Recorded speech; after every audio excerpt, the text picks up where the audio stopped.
कि ये तो प्राण प्रतिष्ठा टाइम से नहीं हो रही, प्राण प्रतिष्ठा टाइम से नहीं हो रही। अरे तो तुम टाइम से कर लो, श्री कृष्ण जन्मभूमि में जन्मभूमि वापस करवाने का टाइम से करवा दो, काशी विश्वनाथ में हमारी वो उसको वहां करवा दो टाइम से। और 60,000 मंदिर जो तुमने ये प्लेसेस ऑफ वर्शिप एक्ट 1991 लागू करके जो सबसे बड़ा रोड़ा अटकाया तुमने मंदिरों के बीच में, ताकि हिंदू अपने मंदिरों को रिक्लेम ना कर सके, तुम उन 60,000 मंदिरों की प्राण प्रतिष्ठा करवा दो। अरे इस पूरे संसार में सबसे बड़ा झूठी हरामखोरों ने ये पढ़ाया है कि धर्म अलग अलग है। धर्म अलग अलग नहीं होते, पंथ अलग अलग होते हैं। पत्रकार महोदय, धर्म एक ही होता है और वो है सनातन। अभी जो प्राण प्रतिष्ठा हो रहा है मंदिर में, उसका विरोध लोग इसलिए कर रहे हैं, वो कह रहे हैं कि प्राण प्रतिष्ठा अधूरी प्राण प्रतिष्ठा है, क्योंकि मंदिर अधूरी है और मंदिर को दिव्यांग भी कहा जा रहा है। रामेश्वर में शिवलिंग की स्थापना किसने करी थी? रामेश्वर में जब शिवलिंग की स्थापना हुई थी तो श्री रामचंद्र जी ने शिवलिंग तो जमीन में स्थापित कर दिया था भाई। तो वहां तो प्राण प्रतिष्ठा ना देखी। और भाई मैं देख, शंकराचार्य विवाद में मैं इतना कहना चाहूंगा, देखो शंकराचार्य के बारे में मैं इतनी विद्वता नहीं रखता कि मैं अपने धर्म गुरुओं के बारे में जवाब दे सकूं, लेकिन जो उनके शंकराचार्य की आड़ में जो राजनीति कर रहे हैं, जिनको कभी दर्द नहीं हुआ कि रामलला तंबू में थे इतने सालों से, जिनको कार सेवकों के बलिदान पे कभी गम नहीं हुआ, जिनको कभी वो दो सगे भाई, उनकी बहन अभी कह रही थी पूर्णिमा कोठारी बंधु, उनकी बहन पूर्णिमा कोठारी कह रही है कि राम मंदिर बनना मेरे भाइयों के लिए सच्ची श्रद्धांजलि होगी, जिन्होंने कभी वो शरद कोठारी और राम कुमार कोठारी के लिए कभी आंसू नहीं बहाए। वो शंकराचार्य की आड़ में आके क्या कह रहे हैं कि ये तो प्राण प्रतिष्ठा टाइम से नहीं हो रही, प्राण प्रतिष्ठा टाइम से नहीं हो रही। अरे तो तुम टाइम से कर लो, श्री कृष्ण जन्मभूमि में जन्मभूमि वापस करवाने का टाइम से करवा दो, काशी विश्वनाथ में हमारी वो उसको वहां करवा दो टाइम से। और 60,000 मंदिर जो तुमने ये प्लेसेस ऑफ वर्शिप एक्ट 1991 लागू करके जो सबसे बड़ा रोड़ा अटकाया तुमने मंदिरों के बीच में, ताकि हिंदू अपने मंदिरों को रिक्लेम ना कर सके, तुम उन 60,000 मंदिरों की प्राण प्रतिष्ठा करवा दो टाइम पे। कोई बात ना, हम मान ली भाई, हमने मान ली कि भाई राम मंदिर की प्राण प्रतिष्ठा टाइम पे नहीं हो रही, भाई हम भुगत लेंगे, हम ये पाप भुगत लेंगे। तुम एक काम करो, तुम पाप के भागीदार मत बनो, तुम हमारे 60,000 मंदिर जो प्लेसेस ऑफ वर्शिप एक्ट 1991 का रोड़ा के कारण ये वो मंदिर नहीं हम रिक्लेम कर पा रहे, तुम इस प्लेसेस ऑफ वर्शिप एक्ट को हटाने का संविधान में बहुमत दो पार्लियामेंट के अंदर, और इसको हटाने का साथ दो और सिद्ध कर दो कि तुम इस देश के हितैषी हो। ठीक है, राम मंदिर बन रहा है तो कई लोग ये भी पूछ रहे हैं कि राम मंदिर बनने से, रामलला के प्राण प्रतिष्ठा होने के बाद से ये सब कार्यक्रम जितना भी हो रहा है, इसके माध्यम से हिंदुओं को पटरी से उतारा जा रहा है। कौन सी पटरी से उतारा जा रहा है? देश की जो विकास की मुद्दा है, इन सब चीजों से हटा करके इस अलग दिशा में विकास, किस चीज का विकास हो रहा है?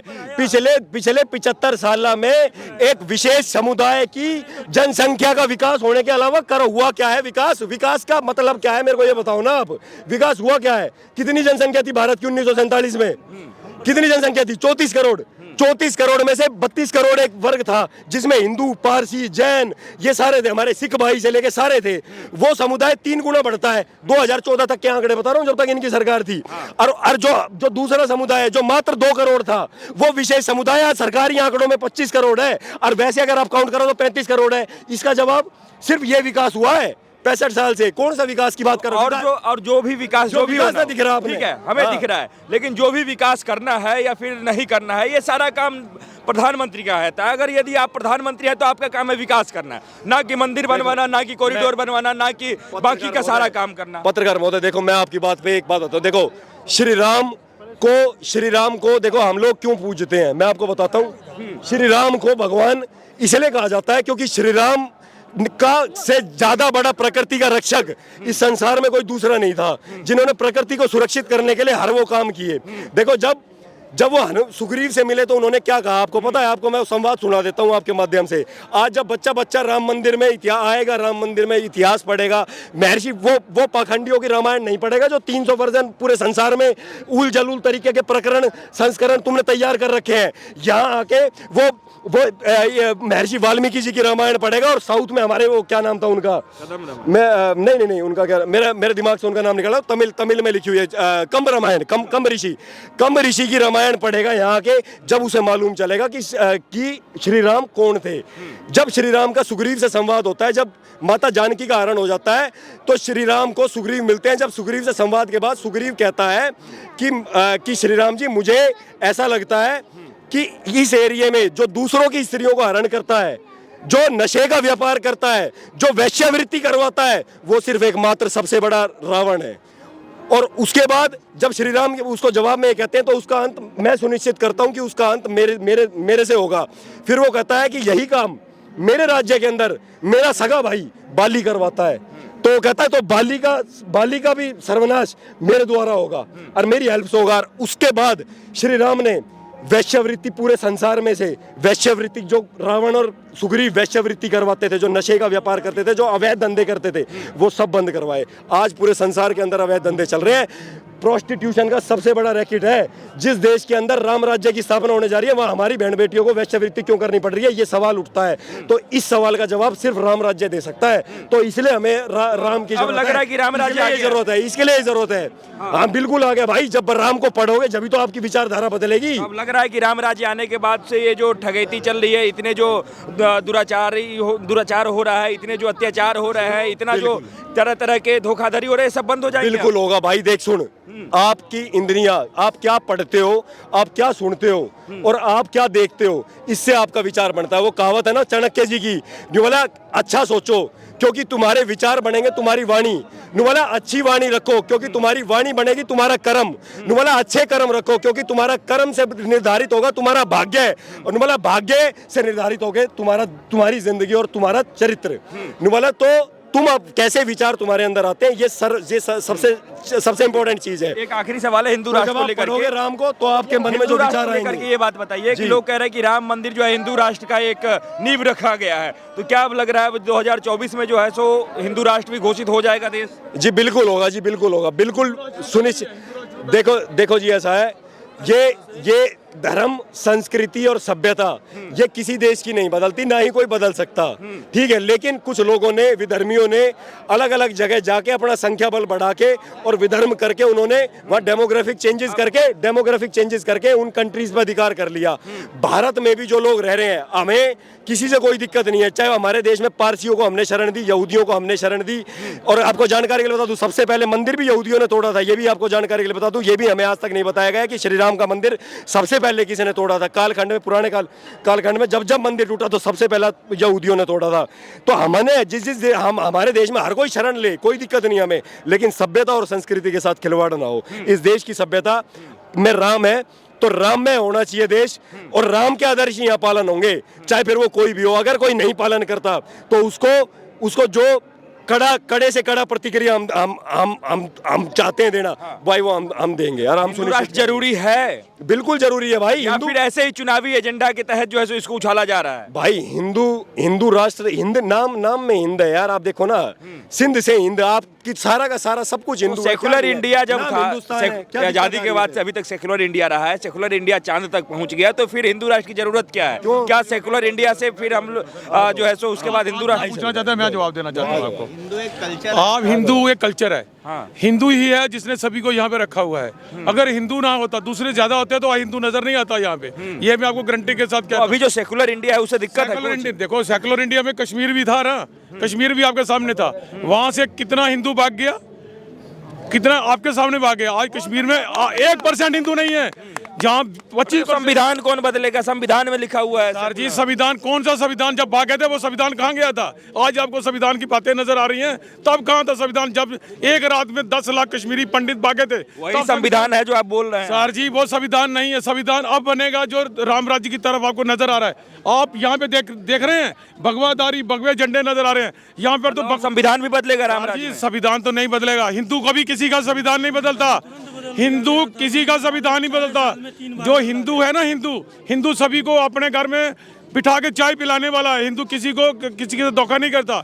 हिंदू एक ऐसा पुराना, सदियों पुराना, सबसे पुराना कौन सा धर्म है? आप भी अगर हिंदू हैं तो आप भी जानते होंगे, सबसे पुराना धर्म आज से हजारों वर्ष पुराना है। कोई 200 वर्ष पुराना है, कोई 500 वर्ष पुराना है, कोई 1500 वर्ष पुराना है। एक आपको राम का राज्य लगेगा जो हजारों वर्ष पुराना है। आप ही बता दीजिए, आप एंकर हैं, जो भी आप लगा रहे हैं, आपकी नॉलेज में भी होगा हिंदू धर्म से पुराना कौन सा धर्म है? नहीं, धर्म नहीं है, लेकिन अगर देश, किसका घर तोड़ा है? अब इस देश में हिंदू, मुस्लिम, सिख, ईसाई सब रह रहे हैं ना। एक बात पूछना चाहता हूँ, आप किस तरीके से एंकरिंग कर, मैं आपको ये पूछता हूँ, एक हिंदू बताइए जिसने किसी की मस्जिद तोड़ी हो, किसी एक हिंदू बताइए जिसने किसी के दुकान पे हमला किया हो। आप एक उदाहरण दे के बताइए।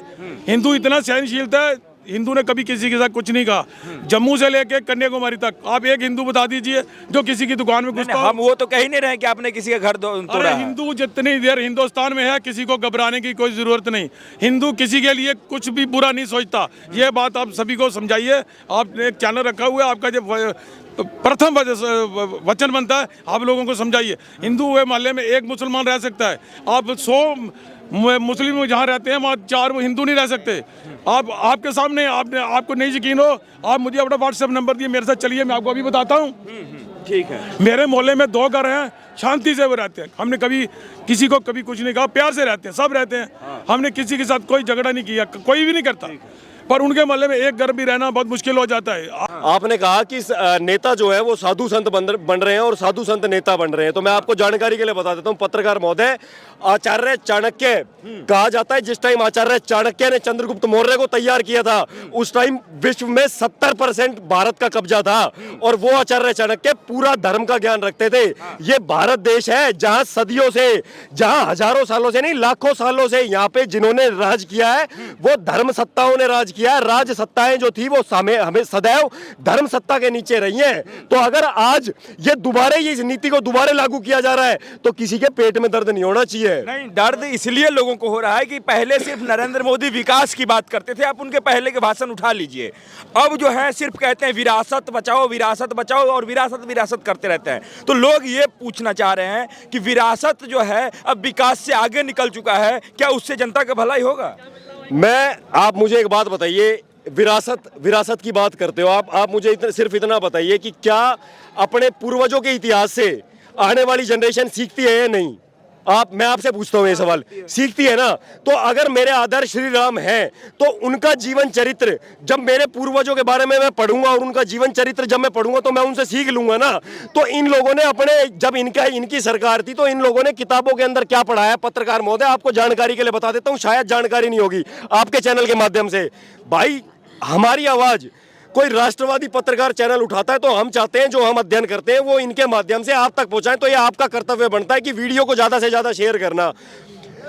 2011 के अंदर दिल्ली यूनिवर्सिटी की किताबों के अंदर यह पढ़ाया जा रहा था, जब तक एडवोकेट मोनिका अरोड़ा जो सुप्रीम कोर्ट की एडवोकेट है उन्होंने जब तक वो किताब को बैन नहीं कराया, जिसका नाम था 300 वर्जन्स ऑफ रामायण, जिसके अंदर क्या पढ़ाया जा रहा था? रावण सीता का बाप है, लक्ष्मण व्यभिचारी है और हनुमान जी वाटिका के शयन कक्षों में झांका करते। अब आप मुझे बताओ, आप पूर्वजों से क्या सीखोगे जब आपकी किताबों के अंदर ये पढ़ाया जा रहा होगा? और सबसे शर्म की बात कि दिल्ली यूनिवर्सिटी के बच्चे सालों साल इन किताबों को पढ़ते रहे लेकिन उन्होंने कंप्लेन नहीं करी।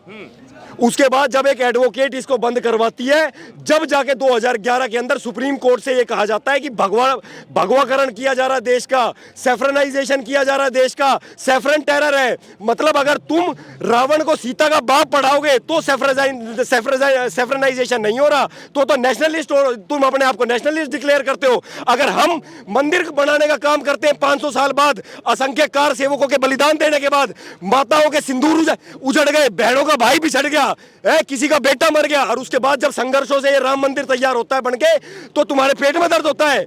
आपको जानकारी के लिए बता देता हूं, ये आज तक कहते हैं 500 साल हो गए पूरे विश्व के अंदर। पत्रकार महोदय, 50 से ज्यादा देश, मैं नाम लेके बताता हूं। मॉरिशियस के अंदर, मॉरिशियस की सरकार ने और मॉरिशियस के विदेश मंत्रालय ने कहा है हम भारत के नागरिकों को अपने देश के अंदर जितने भी हिंदू हैं उनको 2 घंटे का अवकाश देते हैं ताकि वो लाइव टेलीकास्ट देख सके राम मंदिर का।